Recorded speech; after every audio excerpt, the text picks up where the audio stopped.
Welcome back to another episode of Creative Discipline with TheZachMichael. Today we're going to be talking about something that I believe is an outlier in my career as a music producer and one of the ways that I've been able to make a living in this space for a very long time.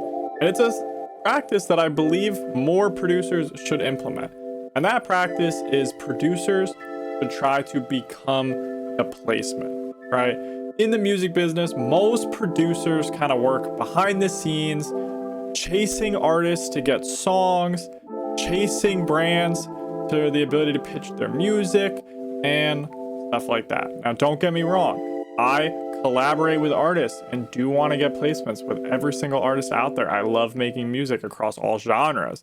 And I do love working in sync licensing. I've done a bunch of licensing campaigns in TV and movies and film and video games.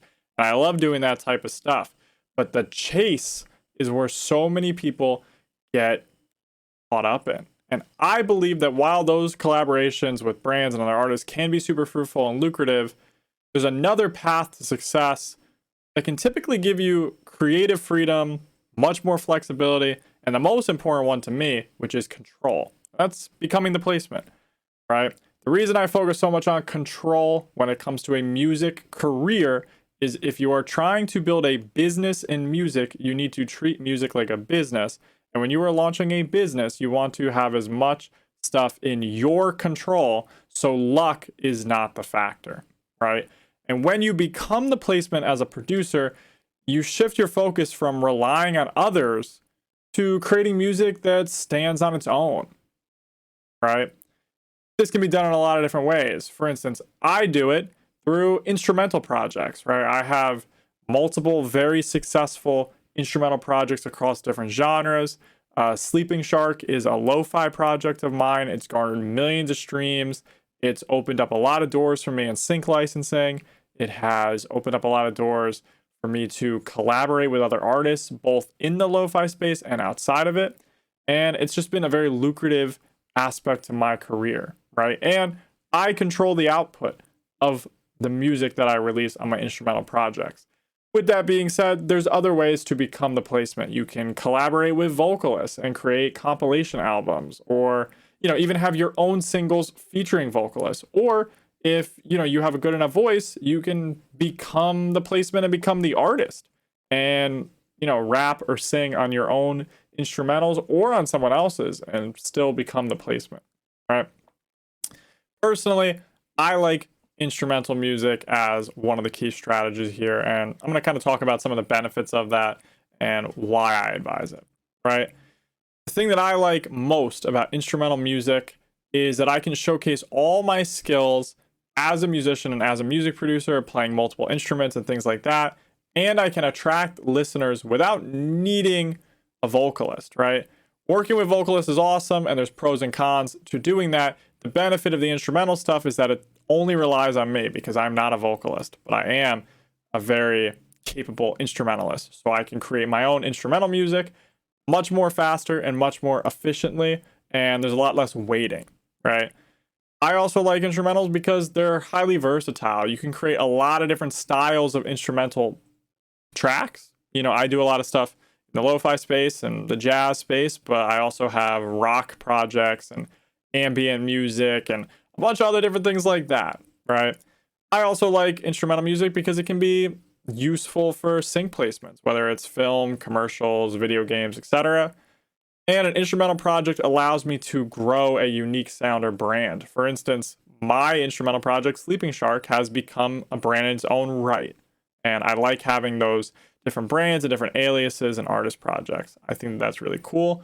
It's something I like doing, My steps to start, if you're going to release instrumental projects, I believe that you should try to create a cohesive artist project with sort of a clear theme or vibe. I'm not saying you can't deviate or experiment or try new things, because I definitely have, but I do think when you're building an instrumental project, you want to make music that kind of lends itself to a certain audience, right? So for me, with Sleeping Shark, I create a lot of lo-fi music, and there's a lot of different subgenres within lo-fi. But generally, it's, instrumental music. It's stuff you can, beats to study to, beats to sleep to, things like that. All right. So basically, first, you kind of want to pick your theme and kind of come up with some of the branding. Once you do that, then you're going to want to upload your music via a distribution company, right? Just to get it on platforms like Spotify and Apple Music and Amazon Music and all the other DSPs and stores where music can be consumed.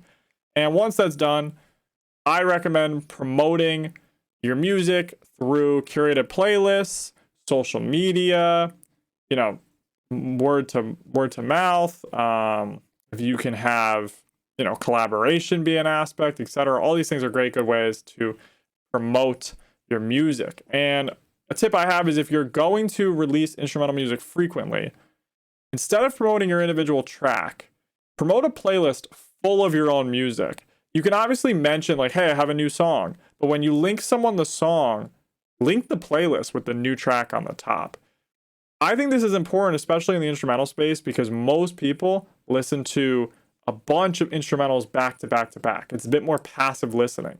So they're not just looking for one song, but rather that vibe, right? For instance, they're looking for lo-fi beats to sleep to. If I can show somebody a playlist that has 20 or 30 or 100 of tracks that are either mine or maybe of some of my collaborators or just people that I respect in the space, and my songs are on there, I have a likelihood to get more streams, which in turn helps me build, a bigger artist project and allows me as a producer to become the placement, right? Top of that, as I said before, you can also collaborate on vocal albums where, you either do songs with them or you do like a whole joint project. I like these because they can help you build your reputation as a music producer, and they also allow you to have like direct public facing branding, right? Because you're likely going to brand the project with you and the artist kind of both on these songs, right? So it might be, X artist and then your producer name after it on the credits. And that can be very valuable. I think that that's super useful, especially in the modern music business, to build your brand. And it also allows you to form deep connections with that vocalist you collaborated on the album with, and also probably, organically meet some of their collaborators or organically connect with some of their audience and things like that. If you're gonna do a vocal album, you obviously want to find some vocalists whose style complement your production, and you want to find someone who's willing to do a collaboration album with you. And then once that happens, you kind of want to develop the vision for the album together. And, my advice is to share equal credit on that project and promote the project together.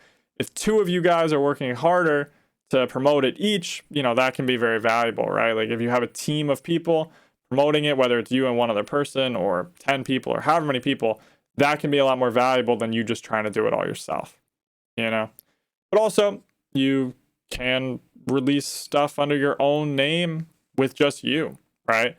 If it's you singing on it or you rapping on it, this will allow you to really retain full control over the music, the branding, the promotion, and allow you to have a lot more control over the success of these records, or at least the chance for success. Because when you work with an artist, once you send the beat to them and they make the song, generally that's kind of where your control ends, right? You don't decide if that song comes out, what day that song is going to come out, how much they're going to promote it, etc.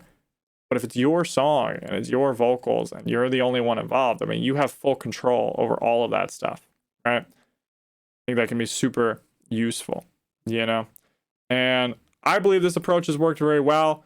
I've done it through multiple artist projects, and also I've given this advice to countless other musicians who have now built full-time careers in music, or even just created a revenue stream that adds an extra $1,000 a month to their income, which can also be super lucrative and, allow music to become a part-time thing or give you some money and capital to reinvest into your career. I believe that I'm a case study in becoming the placement and how valuable this can be. Regularly releasing music can keep the audience engaged and growing, which I like.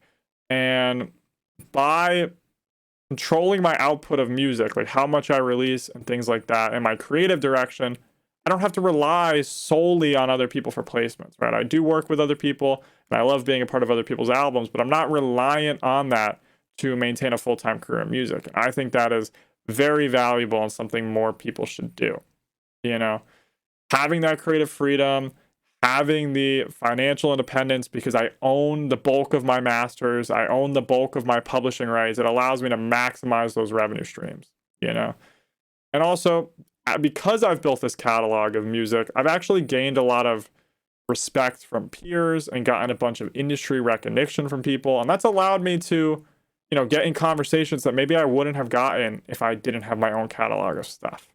Right. So I think that can be very valuable. I think more producers should focus on becoming the placement. Hopefully some people will listen to this podcast and kind of take that into account. Just start small, start releasing, and over time, this can grow into something that becomes very valuable for you. And I definitely think it's a bit of a mindset shift for music producers. Hopefully some people take this into account. Thank you guys so much for listening. I'll see you guys in another episode of Creative Discipline with the Zach Michael.